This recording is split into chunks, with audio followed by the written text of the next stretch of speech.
और खबरनामे की शुरुआत करेंगे लखनऊ से आ रही अहम खबर के साथ।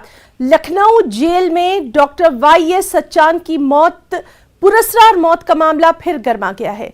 सीबीआई की खुसूसी अदालत ने बादिउल नजर में सचान की मौत को कत्ल और साजिश माना है। अदालत ने जेल के उस वक्त के jailer BS Mukund, deputy jailer Sunil Kumar Singh समेत दीगर एहलकारों को कसूरवार माना है। उन्हें अपना मौक़िफ़ रखने के लिए अदालत ने तलब किया है। अदालत ने डॉक्टर सचान की बेवा मालती सचान की अर्जी पर ये अहकाम जारी किया है। ख्याल रहे कि 22 जून 2011 को डॉक्टर सचान की लखनऊ जेल में मौत हो गई थी। लखनऊ से इस वक्त हमारे साथ मौजूद हैं हमारे साथी ऋषभ मनी त्रिपाठी। ऋषभ, आपसे जानना चाहेंगे, ये जो मामला है डॉक्टर सचान की मौत का, काफ़ी गरमाया था, सियासत भी इस पर खूब हुई थी। अभी इसमें क्या कुछ नई तफसीलात आ रही हैं?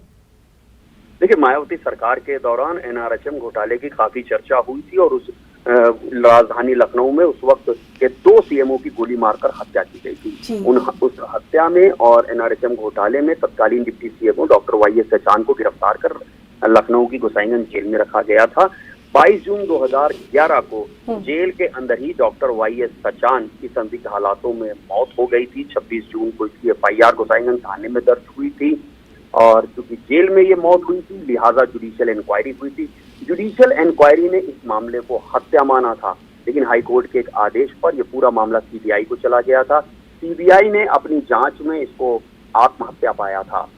सीबीआई की उस रिपोर्ट को डॉक्टर वाईएस सचान की पत्नी मालती सचान ने कोर्ट में चुनौती दी थी, जिसके बाद कोर्ट के आदेश के बाद सीबीआई ने इसकी दोबारा जांच की और 2017 में जब दोबारा रिपोर्ट सबमिट की सीबीआई ने, तो उस वक्त भी इसको आत्महत्या करार देते हुए फाइनल रिपोर्ट लगा दी थी। लेकिन डॉक्टर वाईएस सचान की पत्नी मालती ने इसका फिर विरोध किया था, जिसके बाद मालती सचान के विरोध को कंप्लेंट केस के तौर पर कोर्ट में दर्ज किया गया था। मालती सचान ने जुडिशियल इंक्वायरी की रिपोर्ट, पोस्टमार्टम रिपोर्ट और तमाम दस्तावेज कोर्ट में सबमिट किए थे। कोर्ट ने उन सबका परीक्षण किया और उसके बाद अब इस मामले को हत्या और साजिश मान लिया है और तत्कालीन जेलर, डिप्टी जेलर, एक प्रधान बंदी रक्षक और बंदी रक्षक को बतौर आरोपी कोर्ट में तलब किया है।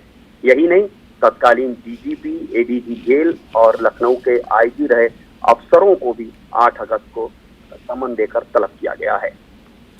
ऋषभ, जिस तरह से इस मामले के दोबारा अब गरमाने की खबरें आ रही हैं, आपको क्या लगता है कहीं ना कहीं अब इस पर सियासत भी देखी जाएगी? हालांकि ये कहा जा रहा है कि एक बार फिर से जो है इस पूरे मामले को लेकर बहुत सारे बयानात भी अब सामने आने की उम्मीद की जा रही है, रिएक्शन सामने आ रहे हैं। देखिए, बिल्कुल 2007 से 2012 तक उत्तर प्रदेश में मायावती की सरकार थी, एब्सोल्यूट मेजॉरिटी की सरकार थी। उस दौरान एनआरएचएम घोटाले की काफी चर्चा हुई थी। राजधानी लखनऊ में 2 सीएमओ की गोली मारकर हत्या भी की गई थी। एक पॉलिटिकल इवेंट बन गया था ये। और इसके बाद उन 2 हत्याओं में डिप्टी सीएमओ साहब को जेल भेजा गया था। जेल में उनकी भी संदिग्ध हालातों में मौत हो गई थी। ये भी माना जाता है कि इसके बाद ये सारा घटनाक्रम 2011 में चल रहा था। 10 से 11 के बीच में 2012 में चुनाव होते हैं और मायावती वो चुनाव हार जाती है। तो ये माना गया था कि जो क्राइम था, जो भ्रष्टाचार था खास तौर से, उसकी वजह से मायावती की सरकार गई थी। और सीबीआई ने लेकिन अपनी जांच में इसको आत्महत्या करार दिया था। अब एक कंप्लेंट केस जब वाईएस सचान की पत्नी की ओर से दर्ज कराया गया और उसमें तमाम सबूतों को देखने के बाद कोर्ट ने इसे हत्या और साजिश मान लिया है। प्रथम दृष्टया प्राइमा फेसाई इसको आपराधिक साजिश और हत्या मान लिया है। तो लिहाजा अब तमाम लोगों के ऊपर उंगलियां जरूर उठेंगी और उस वक्त जो मुद्दा दफन हो गया था अब वो फिर से सामने आ जाएगा। जी, और बेहद देखना ये अहम रहेगा कि अब 8 अगस्त पे जब इस मामले पर कार्रवाई की जाती है तो क्या कुछ जांच में निकलकर सामने आता है। बहुत बहुत शुक्रिया ऋषभ मनी त्रिपाठी आपका तमाम तर जानकारी के लिए। सोनिया गांधी को भेजे गए